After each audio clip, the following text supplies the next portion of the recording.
Hey, I'm back with another video. Okay, that's enough of that. All right, anyways, today I'm gonna be doing Jasmine Crockett gives a wake-up call to the entire country, and I'm ready to hear this wake-up call. I'm gonna jump right into it. No time to waste. She be killing it. If I was sitting on the bench, I would make him. He would find out. Like, this would be the true clash of our Constitution. If it's anybody else, if there's nobody that's above the law, then why is it that he's acting like it? And it's because you're allowing him to. If you would lock me up or anybody else up for violating court orders and doing these things, then lock him up. Or lock his minions, lock whoever up who has to be locked up. And not because it's political, because that's the thing. They always try to make it seem like, well, he's the victim and it's political. No, it's not. He's a criminal and he's a thug. During an interview with comedian and former Daily Show correspondent Hassan Minhaj, Congresswoman Jasmine Crockett highlighted one of the most fundamental factors that has allowed Trump to be in the position he's in now: a criminal level of entitlement. Imagine this being the guy telling the immigrants.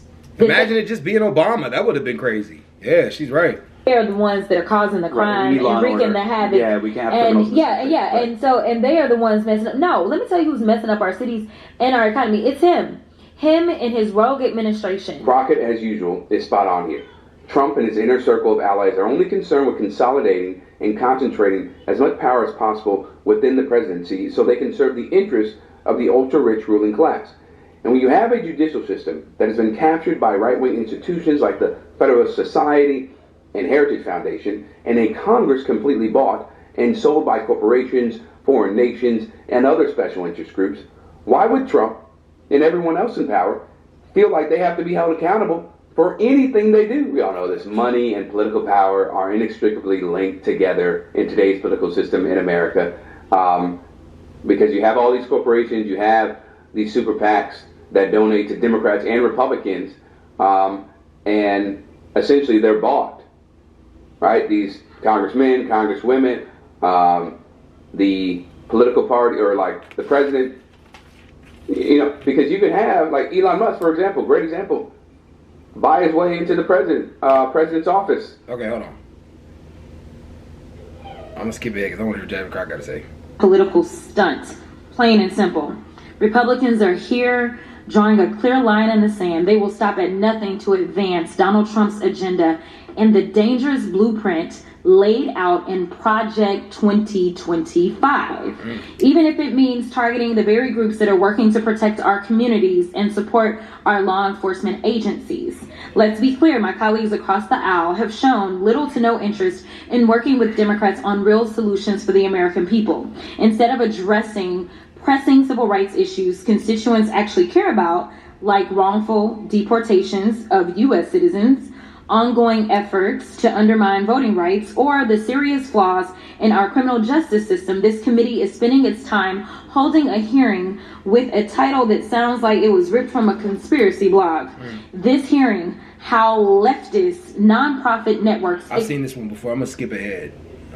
See what she's saying in the second part of it. Services, gang prevention, and re-entry support. Fact, Trump and Republicans slash grants to organizations like the National Organization for Victim Assistance, which trains advocates who staff domestic violence shelters, hotlines, and rape crisis centers. Fact. Yeah, I've seen this. Hold on, wait. Because if it were, this could be correction. The Republicans aren't talking about those groups because this isn't about accountability. It's about silencing organizations that challenge Republican power. It's about targeting nonprofits that protect the very people this Trump-aligned movement continues to harm. These organizations are defending victims of unlawful actions. They're helping to combat global pandemics. They're supporting police departments when this very committee won't. They're working to build safer, healthier communities while Trump and his allies defund them to hand out tax breaks to billionaires. Yes. And maybe that's the real threat here. They're effective. They get people off the streets, out of prison, and into opportunity. They educate people about injustice, and that apparently scares some folks more than any so-called radical agenda. Because the only thing truly radical about these nonprofits is their belief that human beings deserve dignity, opportunity, and equal protection under the law. Values my Republican colleagues seem to have forgotten, along with love thy neighbor. Listen, I'm a huge proponent, or huge supporter of Jasmine Crockett, with, you know, a lot of the statements that she's made, right, trying to go up against the establishment, go up against, fascism with the Trump administration, and also the Republicans, and just calling out their hypocrisy, calling out, their lack of moral regard for the common man and common woman. At the end of the day, though, Republicans, they couldn't care less about improving our country or serving the people that elected them, because all they care about is holding on to power and all the benefits that come to. All right, okay, look, I'm gonna tell y'all something, right? I'm gonna give y'all some game. I'm gonna give you some 411, right?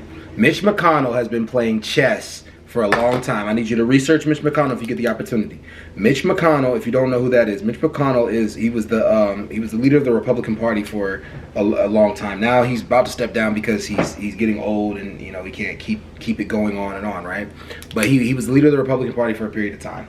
The funny thing about Mitch McConnell, right? Mitch McConnell stacked the Supreme Court. He made sure that Congress stuck to their guns when it came to actually doing anything with the other side.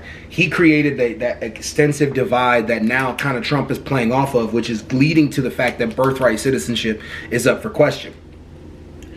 The Democrats have been playing by the rules way too long. I think it's time the Democrats stop playing by the rules, because clearly the other side is not playing by the rules. They don't care about the rules. They've clearly shown that none of that shit matters. What matters is power. And if they have power, they're going to take power any way they can get it. And it's tripping me out. I feel like Jasmine Crockett is one of the only not celebrities, no bad, but one of the only politicians that's like, look, I'm gonna do something to stop this. So I love her. She's on the right side of history right now. We'll be remembered for being on the right side of history right now. And she's a black woman. I'm loving that part too. but this shit's crazy, man. This shit is really, really crazy. Like, the stuff they're doing, and nobody's really God, the left is kind of they're starting to, though. What's gonna get it is these Epstein files. I'm gonna keep bringing this up on every one of these videos I fucking do. I swear I'm gonna keep doing this. They need to focus hard on them Epstein files. They need to make sure that them Epstein files are known, that people get into them. They need to get the Epstein files. Get the Epstein files. Epstein files, Epstein files. I'm going to say it till I turn blue, because that's what's going to unite MAGA and the left. They don't like the left right now, but when they see that the left is actually trying to give them information, it might go. And another thing that the left really needs to start doing is focusing on talking more about the working class. They need to find ways to convince the working class that what they want to do is actually going to be effective for them. They really need to do that. That's a big problem with the left. But that's all I got to say on this one, y'all. I'm out. Hey, peace.